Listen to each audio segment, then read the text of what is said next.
बच्चे टकराएंगे सूर्यकोटि समप्रभा कहीं नहीं, बटन चालू कर दी मैंने, बस देखते रहना है। निर्विघ्नं कुरु मे देव शुभ कार्येषु सर्वदा शुभ कार्येषु सर्वदा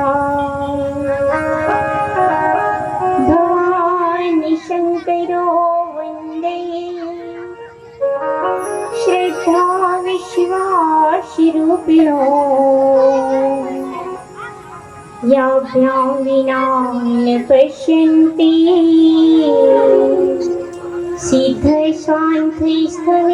सिद्धशान्तिस्थमीश्वरम् वन्दे बोध्यमयं नित्यम् गुरुं शङ्कररूपिणो यमाश्रितो विवक्त्रापि चन्द्रः सर्वत्र विन्द्यते सीताराम गुणग्राम पुण्यारण्य विहारिणो वन्दे विशुद्धि विज्ञानो कवीश्वरी कपीश्वरो वसुदेवसुतं देवं कंसचाणूरमर्दनं देवकी परमानन्दं कृष्णं वन्दे जगद्गुरु छवि ललित कमला कोटिसं नवनीलाम्बरधारिणी शशिवदन कन्दविलोचनी श्रीचन्द्रिका मृदुहासिनी आनंद घन गोविंद मंदिर अनन्य निवासिनी घनश्याम धन हित चातकी घनश्याम धन हित मोरिनी सर्वमंगल मांगल्ये शिवे सर्वार्थि साधिके शरण्ये त्र्यंबके गौरी नारायणी नमोस्तुते नारायणी नमोस्तुते नारायणी नमोस्तुते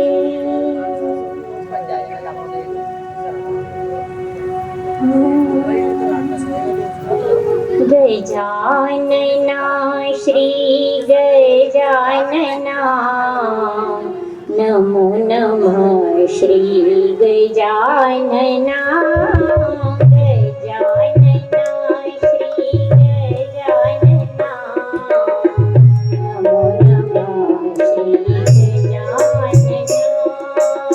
गजानना श्री गजानना नमो नमः श्री गजानना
नमो श्री गजानना नमो नमः श्री गजानना नमो नमो श्री गजानना। श्री गणेश भगवान की जय हो श्री शंकर भगवान की जय हो श्री रामचंद्र भगवान की जय हो बाल कृष्ण भगवान की जय हो सद्गुरु भगवान की जय हो श्री हनुमान जी महाराज की जय हो भागवत महापुराण की जय हो सब संतन की जय हो।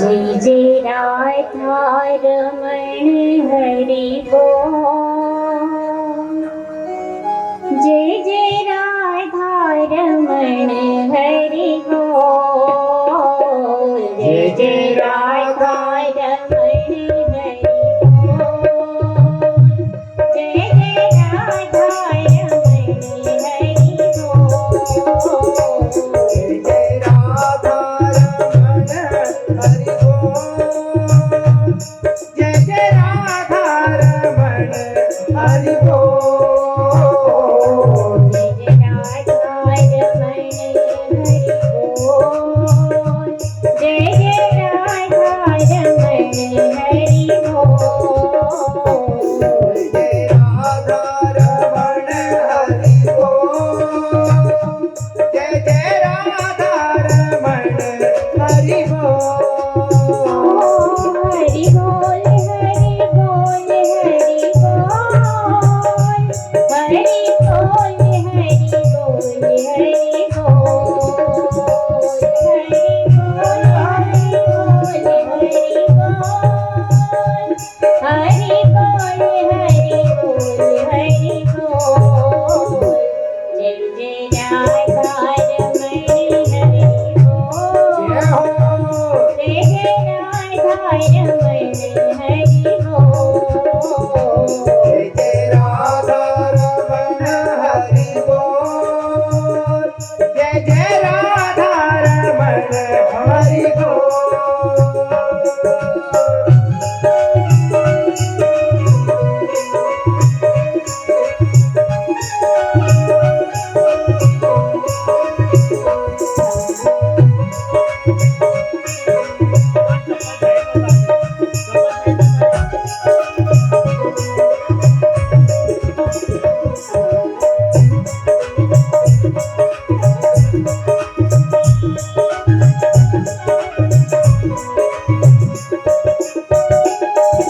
हरि बोल हरि बोल हरि बोल हरि बोल हरि बोल हरि बोल हरि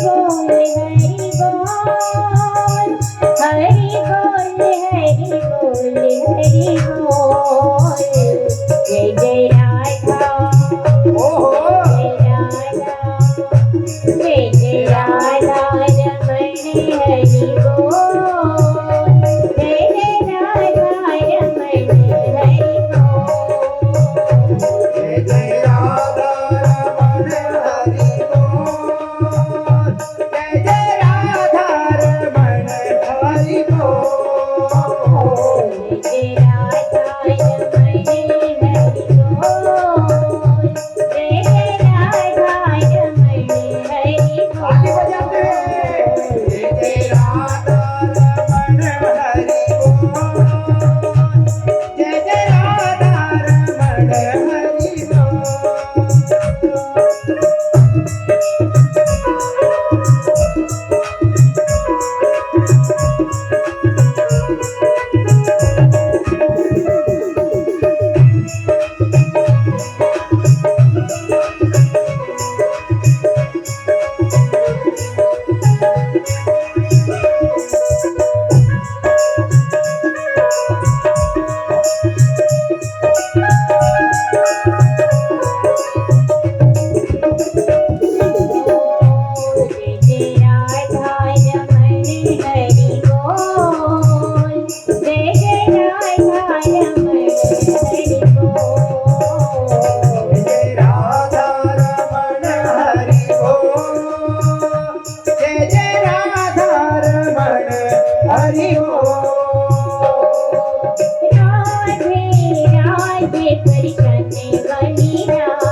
कृष्ण कन्हैया लाल की जय हो।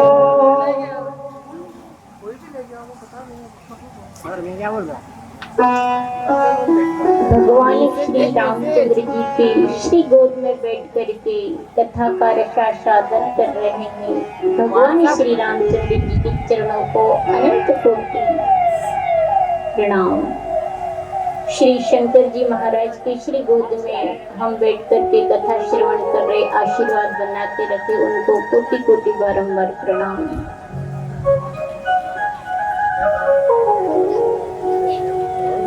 यहाँ पर उपस्थित वृद्ध जन जो मेरे माता पिता तुल्य है, उनके भी श्री चरणों में कोटि कोटि प्रणाम करती हूँ। कथा के रसिक सभी भाई बहनों को व्यासपीठ से मेरा जय श्री कृष्णा और प्यारे बच्चों को बहुत बहुत स्नेह। जो अदृश्य शक्तियां इस कथा का रसास्वादन कर रही है, उनको भी मैं व्यासपीठ से प्रणाम करती हूँ। पितृ देवताओं के श्री चरणों को भी मैं कोटि कोटि बारंबार प्रणाम करती हूँ। ऐसे सबके श्री चरणों में प्रार्थना है और हमारे पर आशीर्वाद बना करके इसका आयोजन को सफल करे, ऐसी भगवान से प्रार्थना है।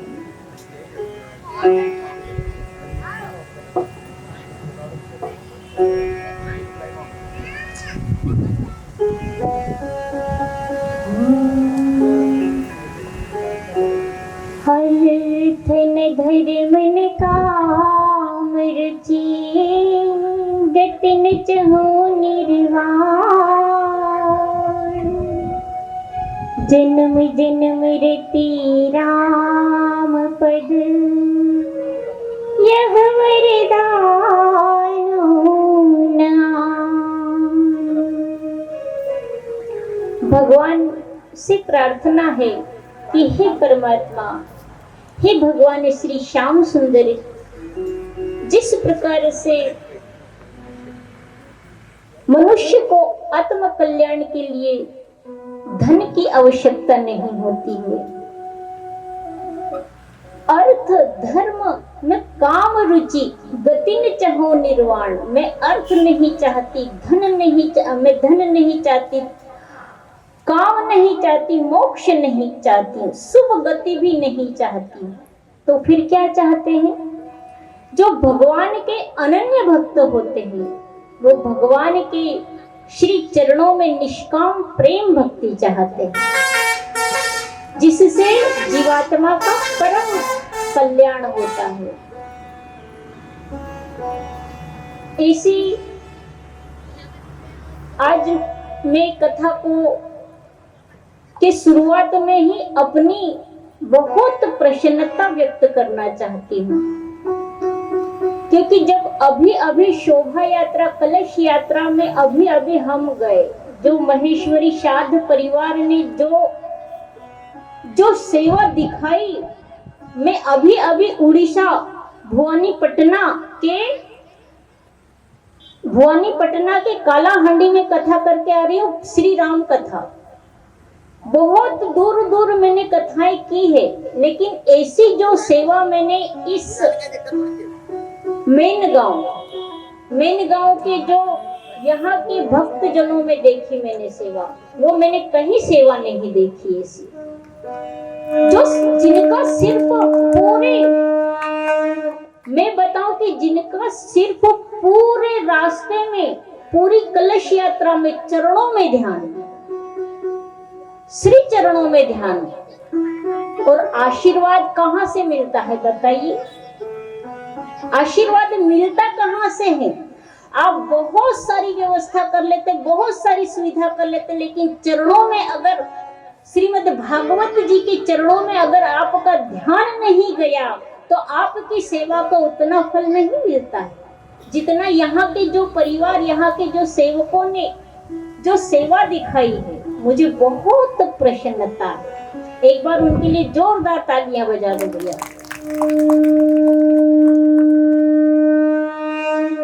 मैं दिल से कह रही थी थोड़ा साउंड दे दो भैया, मुझे दूर से बोलना पड़ा। जय श्री राम, थोड़ा पतली आवाज कर दो।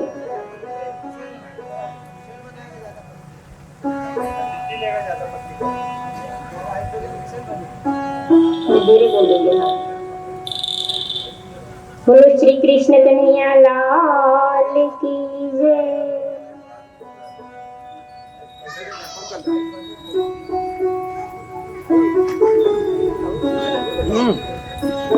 जिस प्रकार से यहाँ के महेश्वरी साधु परिवार ने ये जो आयोजन किया है, इसके लिए मैं दो बात बोलने के बाद ही कथा का शुभारंभ करूंगी, क्योंकि मुझे एक कथा याद आ रही है। एक राजा थे, एक देश का एक नियम था। वो क्या नियम था कि वहां जो कोई भी राजा बनेगा, ध्यान से कथा को श्रवण कीजिए, जो कोई भी वहां का राजा बनेगा वो 5 वर्ष तक के लिए राजा रहेगा। और उस राज्य में इतनी संपत्ति थी कि राजा चाहे जैसा लुटा सकता, चाहे जैसा खर्च कर सकता है। लेकिन 5 साल बाद एक नियम था। उसी गांव के बाहर एक नदी बह रही थी। उस नदी के उस पार भयानक पहाड़ी थी। इतना वन क्षेत्र था कि वहां पे शेर, बाघ, चीते, अनेक बहुत प्रकार के जानवर रहते थे। तो जैसे ही वहां के राजा का राज्यकाल पूरा हो जाता था, तो उस राजा को 5 वर्ष के बाद नदी के उस पार छोड़ दिया जाता था। तो उसको शेर, चीते खा जाते थे और वो मृत्यु को प्राप्त हो जाता था। ऐसे उस राज्य में राजा 5 साल के लिए बनाया जाता था। अब इस बार जो राजा थे उनका कार्यकाल पूर्ण ही होने वाला था, लेकिन अब कोई राजा नहीं मिल रहा था। राजा ने कहा, व्यक्ति ने कहा कि अगर मैं राजा बन गया तो 5 साल के बाद मर जाऊंगा, इसलिए कोई राजा नहीं बन रहे थे। अब एक साधु के पास पहुंचे उस राज्य के लोग। एक साधु महात्मा से कहते हैं, महात्मा जी आप हमारे यहाँ के राजा बन जाइए। महात्मा जी ने कहा, क्या शर्त है उसकी? तो बोले, शर्त ये है कि 5 वर्ष तक आप राज गद्दी पे खूब मौज करना, और 5 वर्ष के बाद आपको वन में छोड़ दिया जाएगा। वन में आपको शेर, चीता इत्यादि खा जाएंगे, आप मृत्यु को प्राप्त हो जाओगे। राजा ने कहा, संपत्ति कितनी? साधु ने कहा, संपत्ति कितनी है? तो बोले, बहुत संपत्ति है। अरे 2-2 हाथ से 5 वर्ष तक लुटाओ और अपने परिवार को इतना दे दो कि 7 पीढ़ी बैठ करके खाए, इतनी संपत्ति है। लेकिन 5 साल के बाद आपको मौत की घाट उतार दिया जाएगा, उस पर छोड़ दिया जाएगा। साधु कहता है, क्यों भाई? मैं 5 साल के लिए जब राजा बन जाऊंगा, तो मेरी आज्ञा का सब पालन करेंगे? बोले, हाँ, आप जिसको जो जैसी आज्ञा दोगे वैसा पालन करेगा, और संपत्ति भी आपके हाथ में है, आप जैसा चाहो उसको खर्च कर सकते हो। साधु ने कहा कि मैं राजा बनना स्वीकार करता हूँ, आपके राज्य का राजा मैं बनता हूँ आज से। जैसे ही साधु राज गद्दी पर बैठते हैं, राज गद्दी पर बैठ करके साधु ने कहा, सैनिकों आओ। सैनिकों को की टुकड़ी बुलाई, नदी के उस पार जाओ, सारे वन को फिनिश करो, साफ करो, जितना पैसा लगता है राजकोष से निकालो।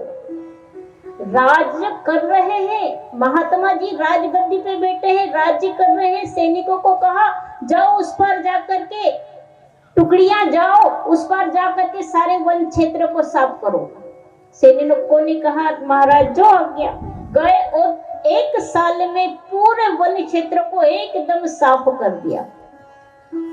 अब बोले, वहां पे जल की व्यवस्था करो, पानी की व्यवस्था करो। पानी की उस पार व्यवस्था सब दूर कर दी। अब बोले सड़क बनाओ, बगीचे बनाओ, बगीचे बन गई, सड़क बन गई, बोले अब महल बनाओ। धन की कोई कमी नहीं। 3 साल हो गए, तीसरे साल महल बन गए, इतने सुंदर सुंदर बाग बगीचे बन गए। राजा तो राजगद्दी पे बैठा है और उधर जाना है 5 साल के बाद, सफाई अभी से करवा देते हैं। अब इतने सारे उस पार महल बना दिए हैं और कहा गांव में जिसके पास मकान नहीं है उसको फ्री मकान उस पार दिए जा रहे हैं और चले जाओ और वो उस मकान में जा करके रहो। लोग बाग ने तो कहा चलो, इतने बड़े बड़े हवेलियां, हमने कभी हमारे बाप दादा ने ऐसी हवेलियां नहीं देखी, चलो चलो, सारी सुविधा है, पानी के प्याऊ लगे हुए, बगीचे लगे हुए, सड़क बनी है, गाड़ियां चल रही, सारी व्यवस्था करा दी महात्मा जी ने। अब इधर रौनक कम है, उधर रौनक ज्यादा है। 5 साल में इतना धन खर्च करा वो महात्मा जी ने, राजगद्दी पे बैठ करके इतना धन खर्च किया, सबको आज्ञा का पालन करवाया और अपने हिसाब से राजपाट चलाया और उस पारी की जमीन को साफ करा के वहां पे भी एक राजधानी बना दी। जैसे ही उस राजा का आत्मा है, एक शरीर है, हम शरीर के लिए भोग लगा के आपको ही दे देंगे वापस, इसलिए धन हलवे, वो चित्त हलवे पे नहीं, कथा में मन लगाओ। चलो ताली बजाओ एक बार। हाँ ठीक है।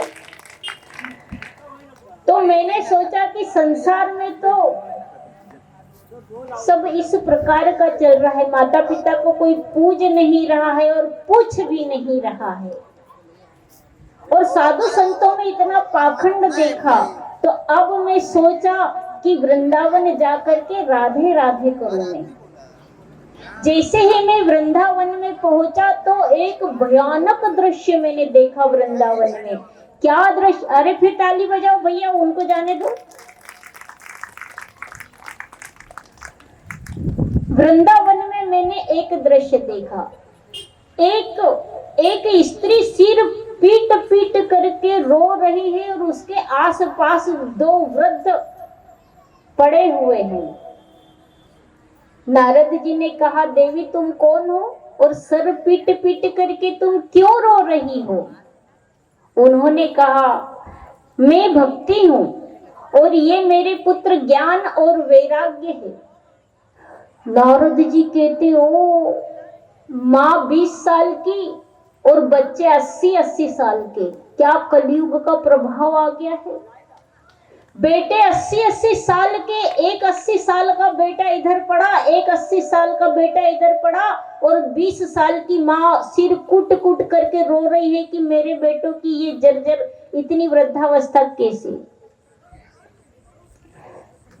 नारद जी को कहा हे नारद जी, मैं भक्ति हूं और ये मेरे पुत्र है ज्ञान और वैराग्य, और ये 2 पुत्र है तो मैं इनके लिए रो रही हूँ।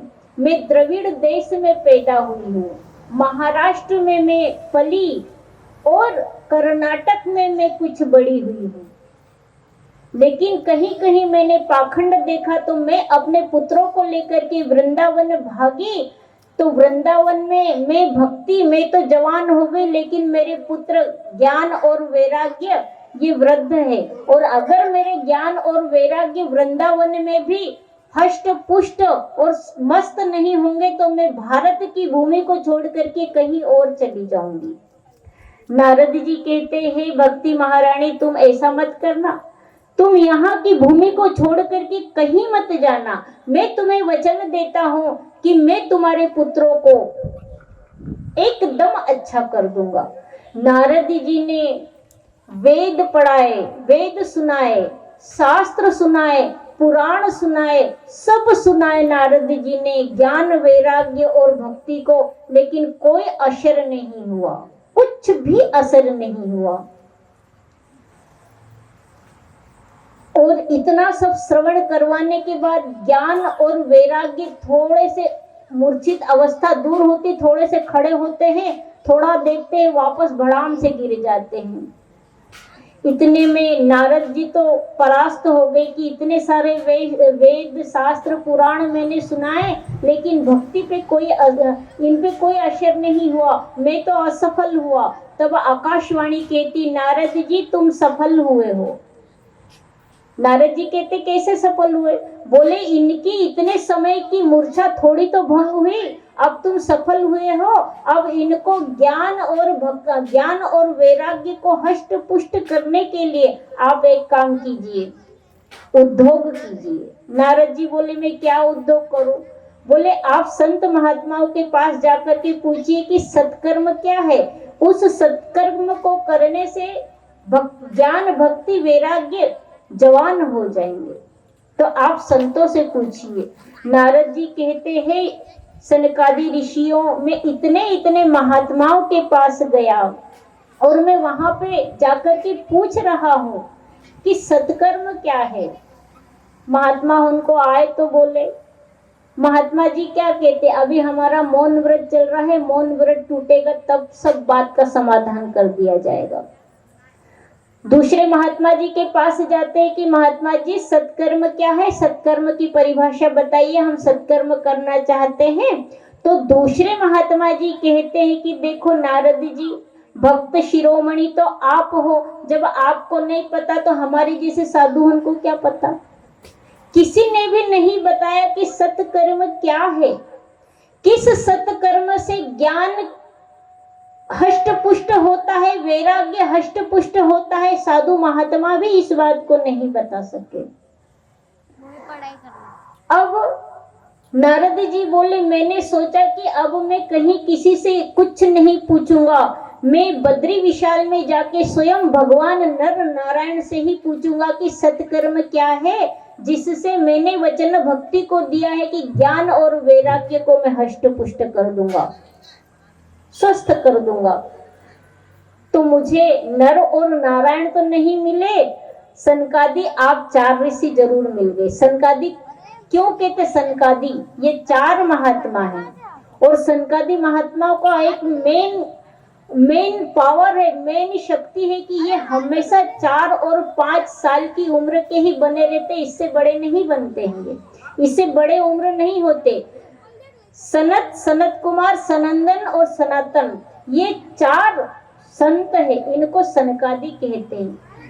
सनकादि कहते हैं कि नारद जी, जिस कारण से तुम्हारे चेहरे पे 12 बज रही है, जिस कारण से तुम्हारे चेहरे पे जो टेंशन है ना, उसका उपाय तो हमारे पास है। नारद जी कहते, अरे जल्दी बताओ महात्मा, मैं कितना परेशान हो रहा हूँ, आप बताओ कि ज्ञान और वैराग्य प्रबल कैसे होंगे। बोलते कि ज्ञान और वैराग्य प्रबल होंगे श्रीमद् भागवत महापुराण की कथा श्रवण करने से। नारद जी कहते हैं, महात्माओं, मैं तो सोच रहा था कि आप बहुत बड़े महात्मा हो, पर आपकी बात में कोई दम नजर नहीं आ रहा है। क्यों? क्योंकि मैंने शास्त्र पढ़ के सुनाए, वेद सुनाए, पुराण सुनाए, लेकिन ज्ञान और वैराग्य शक्तिवान नहीं हुए, कुछ नहीं शक्तिवान हुए। तो आप भागवत सुनाओगे तो काय के शक्तिवान हो जाएंगे। शनकादि मुनि कहते हैं, भागवत क्या है मैं आपको समझाता हूं। सभी शास्त्र वेद पुराणों का एक पका हुआ फल श्रीमद् भागवत महापुराण है। कोई व्यक्ति, देखो उदाहरण ध्यान से सुनोगे तो ही कथा समझ में आएगी। कोई व्यक्ति यदि आम के वृक्ष में से पका हुआ आम तोड़ के अगर खाता है तो आम का रस बहुत मीठा लग रहा है, तो वो व्यक्ति सोचता है कि ये आम में इतना रस है, इतना मिठास है, ये छोटे से आम में इतना रस है, इतनी मिठास है, तो पूरे पेड़ में कितना रस होगा, कितनी मिठास होगी। तो वो पेड़ को चबाने जाएगा तो उल्टा जबड़ा टूट जाएगा। लेकिन पेड़ में रस नहीं मिलेगा, स्वाद नहीं मिलेगा। यद्यपि आम पेड़ से ही बना हुआ है, लेकिन स्वाद पेड़ में नहीं है, मात्र फल में है।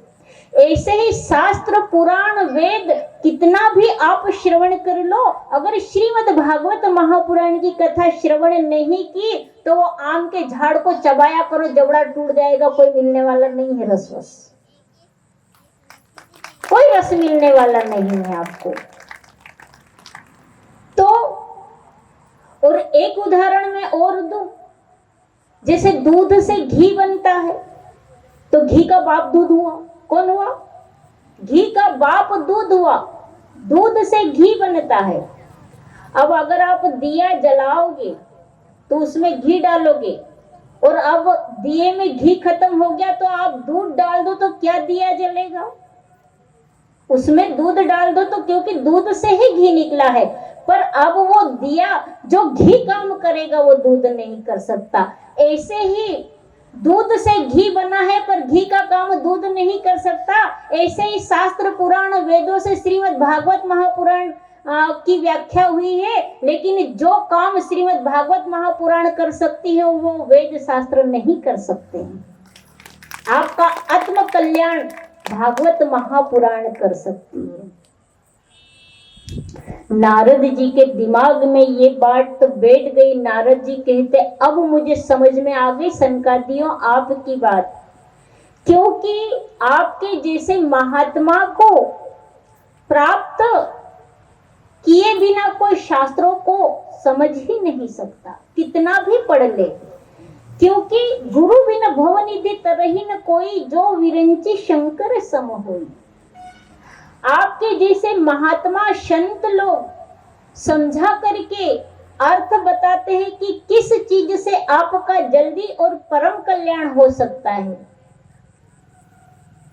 तो आपके जैसे महात्मा बताते, अब वो मुझे समझ में आ गया कि श्रीमद् भागवत महापुराण की कथा श्रवण करने से ज्ञान और वैराग्य हष्ट पुष्ट हो जाएंगे। तो हे सनकादि ऋषियों, तुम मुझे श्रीमद् भागवत महापुराण की कथा श्रवण करवाओ। सनकादि ऋषि कहते हैं ठीक है, आप श्रीमद् भागवत महापुराण की कथा श्रवण कीजिए। इस प्रकार से सनकादि ऋषियों ने ज्ञान वैराग्य भक्ति और नारद जी को श्रीमद् भागवत महापुराण की कथा श्रवण करवाई। और ये कथा जैसे ही कथा श्रवण कर रहे हैं वैसे ही भक्ति ज्ञान वैराग्य तीनों हष्ट पुष्ट हो गए और सामने आकर के नाचने लगे, नृत्य करने लग गए। और भक्ति महारानी कहती मैं ज्ञान वैराग्य और मैं भक्ति कहाँ पे बैठूं, मेरे को स्थान बताओ महात्मा जी। सनकादि मुनि कहते हैं कि जो भक्त तुम्हारी कथा को श्रवण करते हैं उनके हृदय में भक्ति ज्ञान वैराग्य जाकर के बैठ जाओ। और पता है भक्ति क्या चीज है? भक्ति चीज क्या है? भक्ति, जो भक्ति करेगा भगवान उसके बंधन में हो जाते हैं। भगवान उस भक्ति करने वाले भक्त का भक्त बन जाता है। फिर नरसिंह मेहता जब भी बुलाते हैं, जब भी याद करते हैं, तो जब भी याद करते हैं परमात्मा अपने सारे कार्य छोड़ करके आ जाते हैं, क्योंकि भगवान वश में हो जाते हैं। सुमिरी पवन सुत पावन नामो, अपने बस करी राखे राम। नाम को श्रवण करने से आपको परमात्मा वश में हो जाए। अरे ये छोटे मोटे लोग वश में हो ये कोई बड़ी बात नहीं है, वो पार ब्रह्म परमेश्वर आपके वश में हो जाता है अगर भक्ति आप करते हो तो। इस प्रकार से यहाँ पे भक्ति का कल्याण हुआ। भक्ति के पुत्र ज्ञान और वैराग्य सनकादि ऋषियों की कथा से हष्ट पुष्ट हुए। ये ही कथा शौनक इत्यादि 88,000 ऋषियों को सूत जी महाराज श्रवण करवा रहे हैं। तो शौनक जी महाराज कहते हैं कि इस कथा से कोई पवित्र हुआ है क्या? किसी का और भी कल्याण हुआ है क्या? आप हमें इस कथा से किसका कल्याण हुआ है आप हमें बताने की कोशिश कीजिए। तो महात्म्य में आगे सुखदेव, आगे सोनकादि ऋषि कहते हैं आत्मदेव की कथा।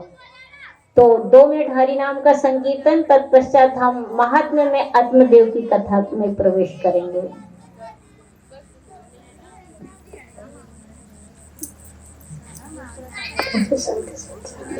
कृष्ण कन्हैया लाल की।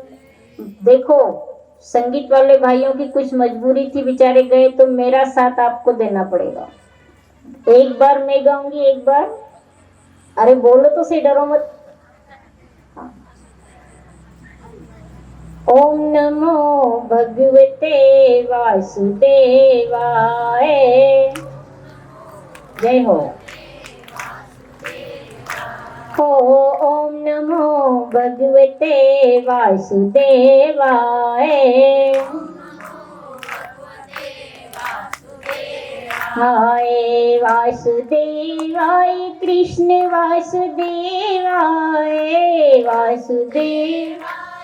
बहुत सुंदर गाते हो आप लोग। हो वासुदेवाय कृष्ण वासुदेवाय।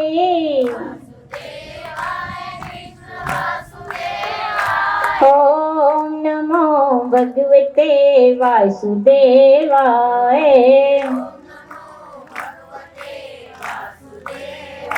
ओम नमो भगवते वासुदेवाय। हाय रास रचैया कृष्ण रास रचैया।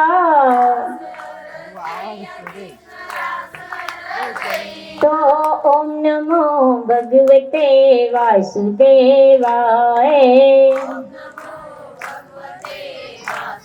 बोलिए कृष्ण कन्हैया लाल की। देखिए सुखदेव सूत जी महाराज सोनकादि 88,000 ऋषियों को कथा श्रवण करवाते हुए भागवत का महात्म्य बताते हैं कि तुंगभद्रा नदी के किनारे आत्मदेव नाम के एक सज्जन रहते थे। आत्मदेव इतने अच्छे भजनानंदी थे, इतना अच्छा जीवन जीते थे, लेकिन उनकी पत्नी कलह प्रिय थी। जब तक किसी से झगड़ा नहीं करे वो भोजन नहीं करते थे, संकल्प लिया हुआ था। झगड़ा में यहाँ किसी की बात नहीं, आप अन्यथा नहीं लो, कथा चल रही है। तो उनकी पत्नी का नाम धुंधुली देवी था। क्या था? धुंधुली देवी था। और वो अच्छा खाती पीती और क्या है, पड़ोसियों को बॉडी दिखाती ताकि सब मेरे से डर के रहे, ऐसी धुंधली देवी थी। लेकिन फिर भी आत्मदेव अपनी पत्नी को निभाते, उनको कोई भला बुरा नहीं, जिनका जैसा विचार वैसा रहे। लेकिन संतानहीन थे, उनके पास संतान नहीं थी। अब क्या किया जाए, संतान नहीं है। संतानहीनता के कारण आत्मदेव ने सोचा कि अब मैं मृत्यु को प्राप्त कर लूं, और आत्मदेव निकल गए कहाँ? वन को निकल गए। वन को निकल गए, वन में जोर जोर से आत्मदेव रोने लगे। एक महात्मा जी वहां से निकल रहे थे। महात्मा जी ने कहा, महात्मा जी सोचा कि कोई वन में अकेला रो रहा है तो भगवान प्राप्ति के लिए रो रहा होगा। तो वो महात्मा जी जाकर के पूछते हैं कि भैया आप क्यों रो रहे हो? वो कहता है कि देखो महात्मा जी, मेरा पुत्र नहीं है, मेरी संतान नहीं है, और संतान नहीं है तो मैं रो रो के प्राण दे दूंगा।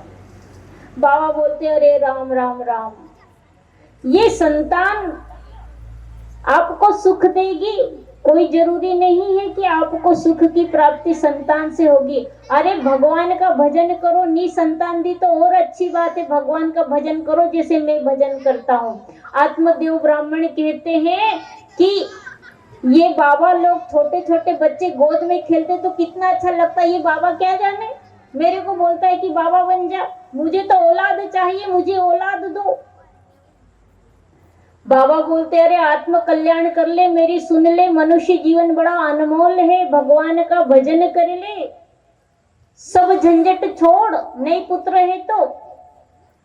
अब तो आत्मदेव कहते हैं कि बाबा अगर मुझे आपने पुत्र नहीं दिया तो मैं यही सर पटक पटक के अपने प्राण दे दूंगा। तो बाबा बोले मेरे को चले जाने दे, फिर तू पटक पटक के यहीं मर जाना, मुझे तो चले जाने दे। बोले नहीं, अगर आप चले गए तो मेरे प्राण देने का मतलब क्या, मैं तो तुम्हारे सामने मेरे प्राण दूंगा। और सर जोड़ जोड़ से पटकने लगे। वो बाबा कहते कि 7 जन्म तक तुम्हारे यहाँ संतान नहीं है, मैं कैसे दूं। तो बोले बाबा 1 मिनट मत दो संतान, में अभी प्राण देता हूं आपको। बाबा घबरा गए, झोली में हाथ डाला, एक फल निकाला, बोले तुम्हारी पत्नी को खिला देना, बेटा होगा, जाओ।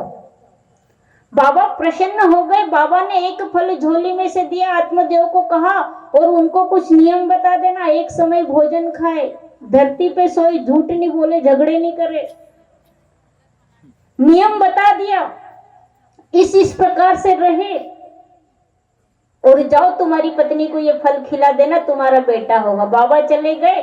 आत्मदेव अपने घर जाते हैं और जैसे ही आत्मदेव अपने घर जाते हैं तो अपनी पत्नी धुंधुली देवी को कहते हैं कि देखो ये फल खा लो, इससे तुमको बेटा होगा। बोले कि मन में टेंशन कर रही है कि ये फल खा लूंगी तो ये मेरे को वश में करने का तो नहीं कोई फल लेके आए हो, ये मेरे को वश में कर लेंगे तो ये फिर झगड़ा करने से मना करेंगे। तो क्या कहती वो आत्मदेव को उनकी पत्नी की, देखो मैं नहा धो के पूजा पाठ करके फिर शुद्ध होकर के फल खाऊंगी, ऐसे कैसे खा लो फल और मैं खा लूं, मेरे को शुद्ध होने दो, भोजन का स्नान इत्यादि करने दो। आत्मदेव कहते पर याद से खा लेना। आत्मदेव अपने काम पे चले जाते, इतने में पड़ोसन आती, पड़ोसन को कहती कि ये फल खाऊंगी ना मैं कभी गर्भवती हो गई तो बोले अच्छी बात है, बांझ के तो चक्कर से छूट जाएगी। तो बोले नहीं, अगर मेरे पेट में बच्चा आ गया तो मैं भोजन कम करूंगी और भोजन कम करूंगी, कमजोर हो जाऊंगी तो पड़ोसन हो ना, अब मेरे को दबा मारेगी, अब झगड़ा नहीं कर पाऊंगी, और भोजन कम करूंगी तो मैं घर का काम भी नहीं कर पाऊंगी। तो बोले तेरी ननन को बुला लेना।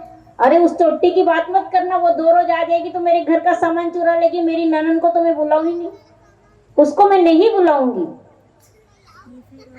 बोले कि क्या होगा, थोड़े दिन की बात है, खा लो फल, पुत्र हो जाएगा। पड़ोसन चली गई, छोटी बहन आई, छोटी बहन को सब बात बताई। छोटी बहन चाहती है कि धुंधुली के यहाँ बहुत संतान है, इसकी संतान नहीं हो तो मेरे पास बहुत संतान है, मेरी संतान को गोद ले ले, इसकी सारी संपत्ति मेरी हो जाएगी।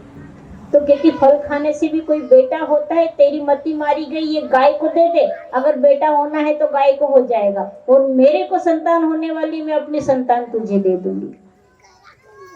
इस प्रकार से कह दिया कि मेरी संतान मैं तुझे दे दूंगी। गाय को फल खिला दिया। अब उसकी बहन को बेटा हुआ, वो धुंधुली को दे दिया। धुंधुली ने बड़ा उत्सव मनाया, मुझे फल खाने से बेटा हुआ, फल खाने से बेटा हुआ। अब वो बेटा इतना क्रूर निकला, इतना खतरनाक निकला, जुआरी, माता पिता को मारने वाला, सबको कष्ट देने वाला, ऐसा बेटा निकला। और गाय ने जो फल खाया था उस फल के खाने से गोकर्ण पैदा हुआ। ऐसा बेटा जो परमात्मा को मानता है, माता पिता की सेवा करता है, सब कार्य करता है, अच्छे अच्छे कार्य करता है।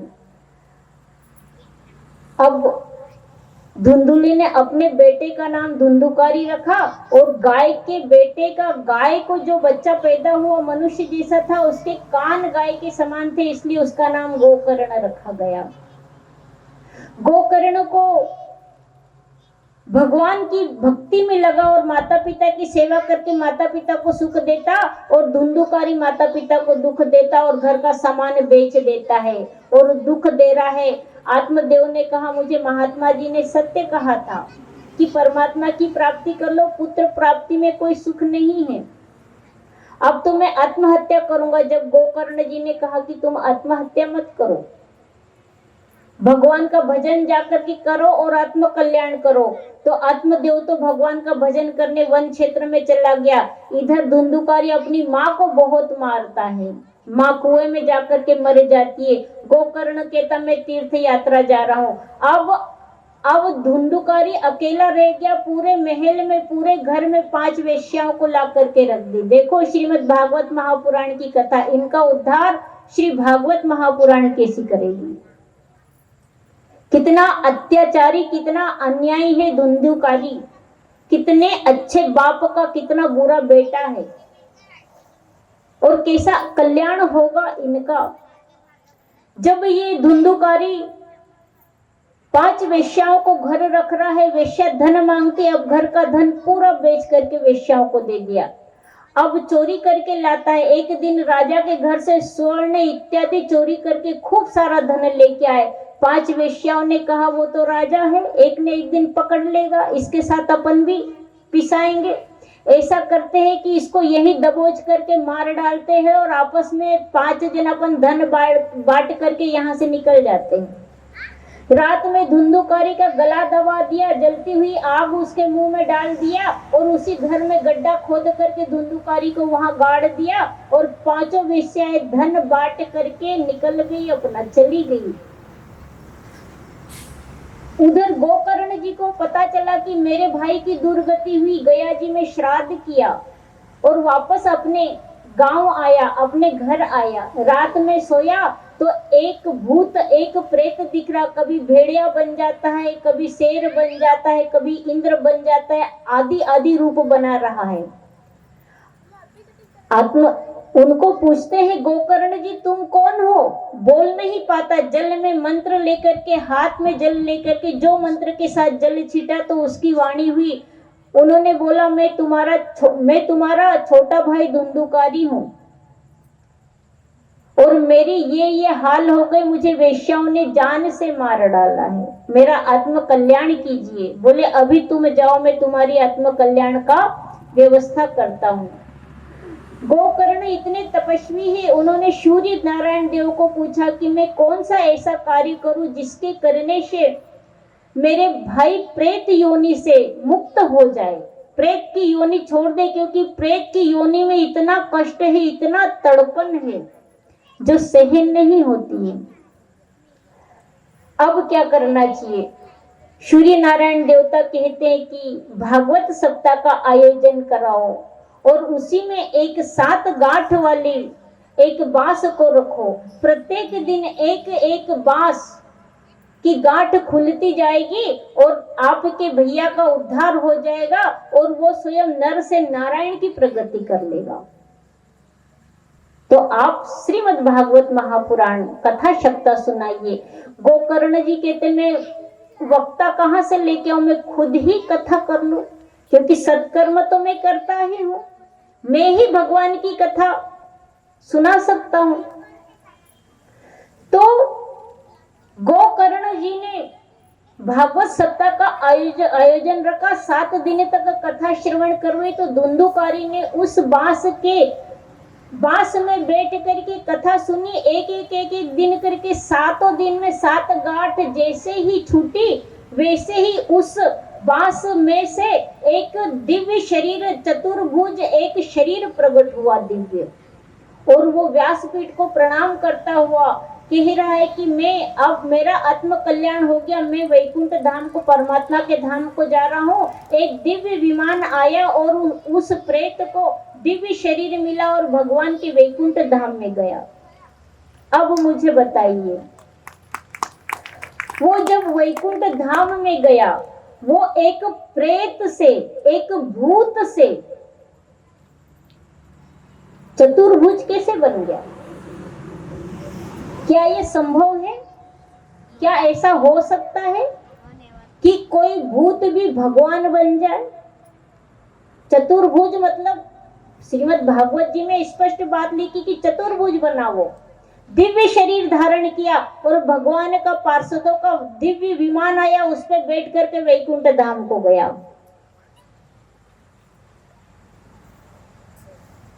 लेकिन उन पार्षदों को पूछा गया गोकर्ण जी ने कि कथा तो सबने सुनी, एक का ही उद्धार क्यों हुआ?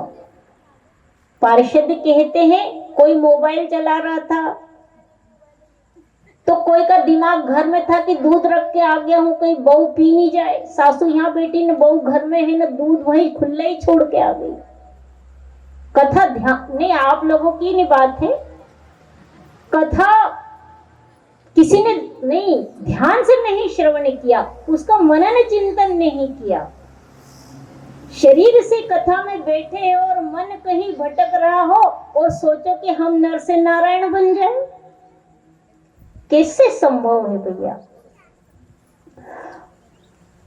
तो कहते हैं, पार्षद कहते हैं कि आपके इतने सारे श्रोता हैं, गोकर्ण जी उनका उद्धार इसलिए नहीं हुआ कि वो अपना कहीं न कहीं दिमाग लगा करके बैठे, कथा को ध्यान से 7 दिन तक श्रवण नहीं की, और धुंधुकारी तो प्रेत योनि में इतनी तड़पना, इतनी याचनाएं सहन कर रहा था, तो वो कथा नहीं श्रवण करता तो क्या करता।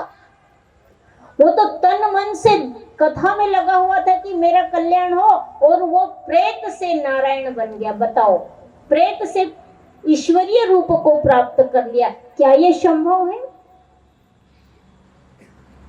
क्या इतना प्रोग्रेस हो जाता है? इतनी उन्नति, इतनी बढ़ोतरी हो जाती है क्या? जरूर, झूठ नहीं लिखा है, जरूर होती है। कैसा मैं बताती हूँ। आप एक आम की गुठली को धरती में गड्ढा करके उसको गाड़ दो। ये तो आम की गुठली तो इतनी बड़ी है, ठीक है, उसको धरती में गड्ढा करके गाड़ दो, उसको पर्याप्त जल वगैरह सब मिलता रहेगा तो वो ही गुठली दो। न घर के रहेंगे न घाट के रहेंगे, और समय यूं ही आपका चलता चला जाएगा। और आप महान हो, श्रेष्ठ हो, आप किसी से छोटे नहीं हो, ये मन में जान लो। आप में परमात्मा का वास है, आप में, सब में हरि व्यापक सर्वत्र समाना, प्रेम ते प्रगट होई में जाना। आपने कभी भगवान को देखा है? देखा है क्या? अरे नहीं बोल दो, नहीं तो है। आपने भगवान को, कई की माई तो ऐसे हाव नहीं कर रही, मतलब हाव भी समझ जाए नहीं भी समझ जाए तो मैं दोनों तरफ सही हो जाऊं। परमात्मा को आपने देखा है, मैंने कहा ना हाँ। लेकिन आप उसको परमात्मा नहीं मान रहे हो। कैसे? एक मट्टी से कुमार ने एक घड़ा बनाया, ठीक है, मट्टी से कुमार ने एक घड़ा बनाया, जिससे अभी हमको गर्मी में बहुत अच्छा ठंडा ठंडा पानी मिलता है ना। तो हम कुम्हार के पास जाएंगे कि ये 100 रुपया ले और मिट्टी दे दे, ऐसा कहेंगे कि घड़ा दे दे, ऐसा कहेंगे? क्या बोलोगे जाकर के? घड़ा दे दो, ये 100 रुपए का एक घड़ा दे दो। आप ये नहीं कहोगे कि ये 100 रुपए की मिट्टी दे दो, यद्यपि वो है मिट्टी, वो घड़े में पूरा क्या भरा हुआ है? अरे बोलो तो सुन, मिट्टी भरी हुई है, वो घड़े में मिट्टी भरी हुई है, वो घड़ा पूरा मिट्टी से बना हुआ है, लेकिन हम उसको मिट्टी नहीं कह रहे, घड़ा कह रहे हैं। वैसे ही हरि व्यापक सर्वत्र समान, परमात्मा कण कण में समाहित है, लेकिन हम उसको परमात्मा नहीं कह रहे, उसको संसार कह रहे हैं। बताओ कौन सा ऐसा कण है जिसमें परमात्मा नहीं है? वेद शास्त्र कह रहे आप किसी से छोटे नहीं हो, किसी से कम नहीं हो। जितनी आत्मा चींटी के अंदर है उतनी ही हाथी के अंदर है। कोई किसी को अपने से छोटा मत समझो। कौन नर से नारायण की प्रगति कर ले, किसकी बुद्धि में परमात्मा बैठ जाए और कौन संत बन जाए।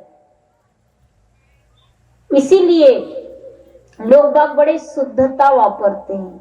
हम शुद्ध हैं, हमने स्नान कर लिया, अच्छे नए नए कपड़े पहन लिए, और तू नहाया नहीं है, मंदिर में मत घुसना। तूने स्नान नहीं किया तो मंदिर में मत घुसना।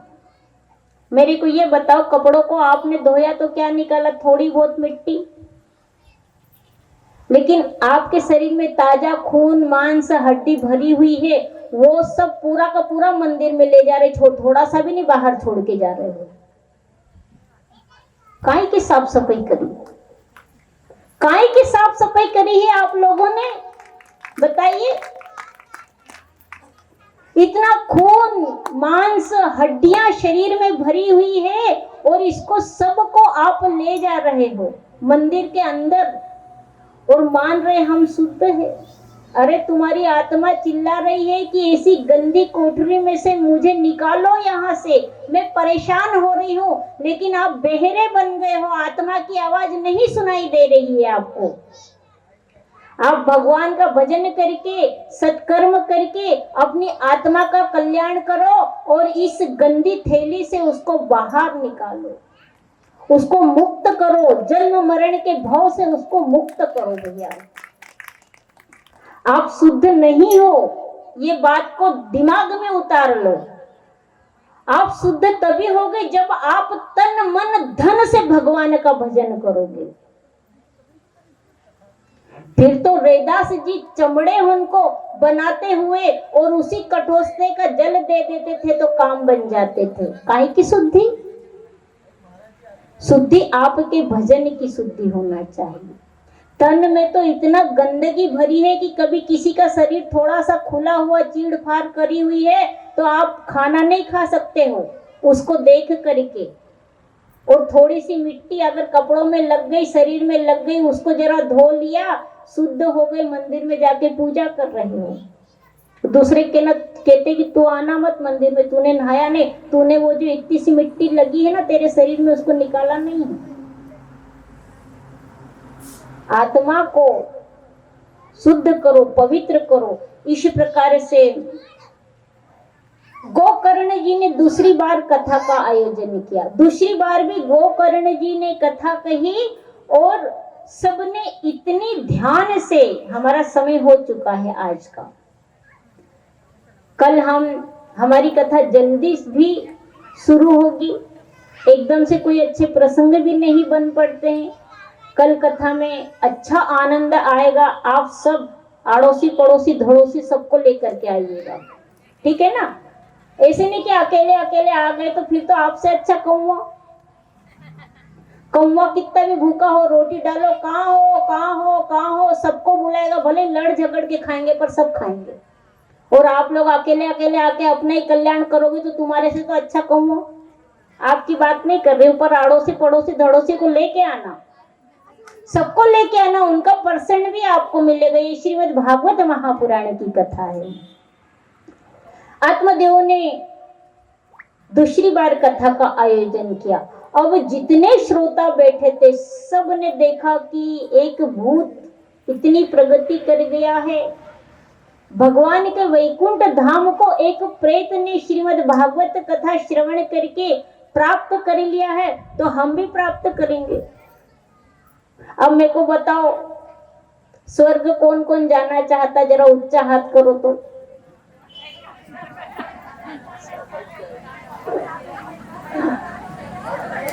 कई की माताओं ऊंचा हाथ नहीं करती है। स्वर्ग नहीं जाना है? जाना है। अब देखो, सब जन एक जगह एक पंडित जी ने कहा कि किस किस को अपना आत्म कल्याण करना है और स्वर्ग जाना है, तो सब भाई हम तो दो दो हाथ ऊपर कर रही है, पर एक डोकरी बेटी है, एक हाथ भी ऊपर नहीं कर रही। एक डोकरी तो बोले, माता तू क्यों नहीं हाथ ऊपर कर रही? बोले, ये जगदम्बा हम स्वर्ग चली जाएगी तो यही स्वर्ग बन जाएगा, इनके झगड़े से नरक बना हुआ है। बोलो कृष्ण कन्हैया लाल की। सब प्रेम से रहिए, मिलजुल के रहिए। श्रीमद् भागवत महापुराण की कथा आपको कहती है कि प्रेम दो प्रेम लो, इसका आदान प्रदान करो, भक्ति दो भक्ति लो, नफरत दो नफरत लो। ये किसने सिखाया? किस वेद ने सिखाया? अगर आप वेद शास्त्र को पढ़ते हो, परमात्मा को मानते हो, तो सब भूल जाओ। ये सब आपस में प्रेम बांटो, सब मिलजुल करके रहो। अगर परमात्मा आपका है तो वो परमात्मा सबके अंदर है। फिर सबको समदृष्टि से देखो तो आपने भागवत श्रवण करी, नहीं तो 7 दिन मेरा भी समय बर्बाद करा और महेश्वरी परिवार का भी पैसा बर्बाद करा आप लोगों ने। क्या मतलब कथा श्रवण करने से? जिन्होंने अपने पसीने की कमाई यहाँ पर लगाई है, उनके पैसे का सदुपयोग हो, हमारा भी कल्याण हो और उनकी भी कथा सार्थक हो, इसलिए कथा को श्रवण कीजिए। आज आत्मदेव ब्राह्मण कथा कह रहे हैं, आज जितने भी श्रोता है इतने लगन से सुन रहे हैं, इतने लगन से कथा को श्रवण कर रहे हैं कि कथा जैसे ही 7 दिन पूरी होती है और जितने श्रोता बैठे हैं उतने दिव्य विमान आ जाते हैं और सब पूरा का पूरा गांव आत्म कल्याण करके भगवान के वैकुंठ गोलोक धाम में जाते हैं। और जो आत्मदेव जो गोकर्ण जी कथा कह रहे हैं, वो गोकर्ण जी को स्वयं नारायण आकर के अपने गले से लगाते हैं। जैसे भगवान श्री रामचंद्र जी अपने वैकुंठ धाम को अपने स्वधाम गमन किया था तो अयोध्या वासियों को लेके गए थे। श्रीमद् भागवत महापुराण में श्री राधा रानी अपने लोक को जाएंगी तो वो पूरे वृंदावन वासियों को साथ में लेकर के जाएंगी। गोकर्ण जी जब गोलोक धाम जा रहे हैं तो अपने पूरे ग्राम के लोगों को लेकर के जा रहे हो, तो तुम कथा में नहीं लेके आ सकते हो क्या? कल साथ में लेकर के आओ। इस प्रकार से जो भगवान के भजन में लगता है वो सबको परमात्मा से जोड़ देता है। तोड़े जो परमात्मा से तोड़े और परमात्मा से दूर रखे वो झूठा भक्त है, वो दिखावा है, वो छल है। भगवान का सच्चा भक्त सबसे प्रेम करेगा। इस प्रकार से दूसरी बात गोकर्ण जी ने कथा कही और जितने श्रोता थे उतने विमान आए और सबका कल्याण हुआ और इस प्रकार से आत्मदेव ने कईयों का कल्याण किया और अपना भी आत्म कल्याण किया। बोलो कृष्ण कन्हैया लाल की जय। गोविंद बोलो बोलो गोपाल बोलो गोविंद ओ राधा रमण हरि गोविंद बोलो।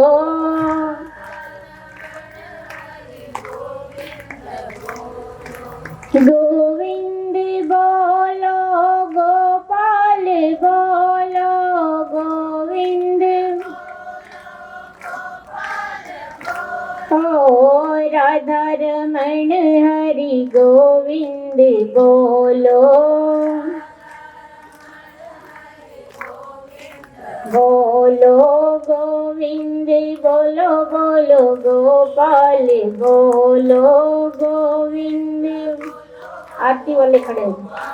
बोलो गोविंद बोलो बोलो गोपाल बोलो गोविंद।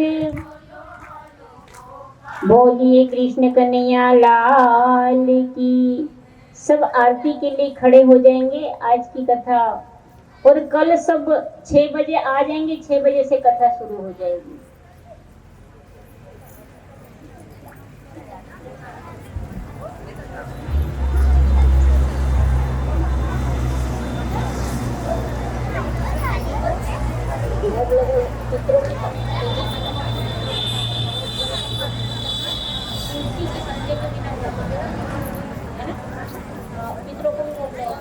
और जल जरूर रखना उसमें ना।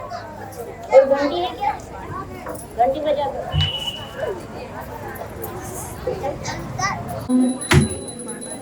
बाके बिहारी तेरी आरती गाऊं, बाके बिहारी तेरी आरती गाऊं, हे गिरिधर तेरी आरती आरती गाऊं, प्यारे आप गोरी गाऊं,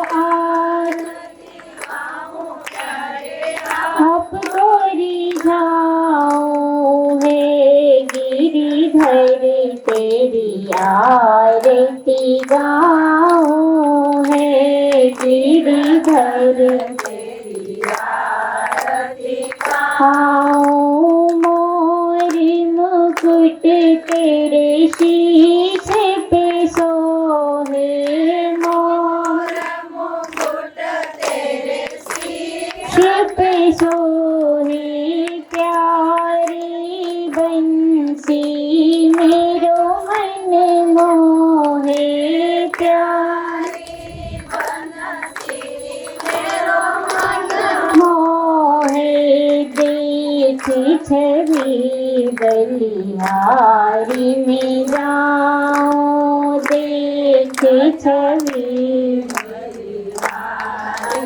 जाऊं, श्री बांके बिहारी तेरी आरती गाऊं, श्री बांके बिहारी तेरी आरती गाऊं, चरणों से निकली है गंगा प्यारी, चरणों से निकली है गंगा प्यारी, जिसने सारी दुनिया तारी, जिसने सारी दुनिया तारी, में उन चरणों में शीश झुकाऊं, मैं उन झुकाऊं, श्री बांके बिहारी तेरी आरती गाऊं, श्री बांके बिहारी तेरी आरती गाऊं, दासी अनाथ के नाथ आप हो, दासी के नाथ आप हो, सुख दुख जीवन प्यारे साथ आप हो, सुख साथ आप हो, मैं उन चरणों के दर्शन पाऊं, मैं उन चरणों के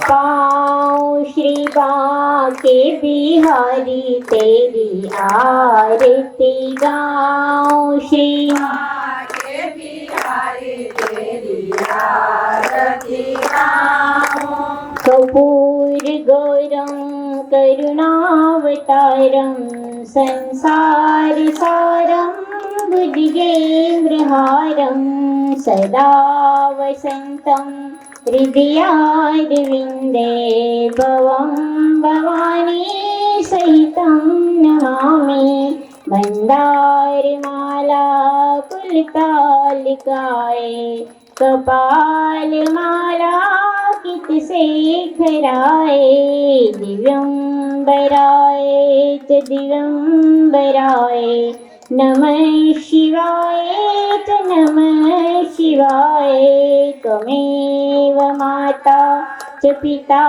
त्वमेव, त्वमेव बन्धुश्च सखा त्वमेव, त्वमेव विद्या द्रविणं त्वमेव, त्वमेव सर्वं मम देव, अच्युतं केशवं राम नारायणं कृष्ण दामोदरं श्रीधरं माधवं, श्रीधरं माधवं गोपिका वल्लभं, श्रीजानकी नायकं रामचन्द्रं हरि, हरे राम राम राम हरे हरे, हरे कृष्णा कृष्णा कृष्णा हरे हरे, हरे राम हरे कृष्णा कृष्णा कृष्णा हरे हरे। जले में शीतलीकरण, जल का प्रोक्षण करते हैं। हाँ, बोलो कृष्ण कन्हैया लाल की जय, सदगुरु भगवान की, श्री हरे रामचंद्र भगवान की, श्री हनुमान जी महाराज की, अपने अपने गुरु माता पिता की, पितृ देवताओं की जय जय श्री राधे, जय जय श्री राधे, जय जय श्री फतेह, हर हर महादेव। जहाँ आरती जा रही है शॉर्ट में। जय श्री राम।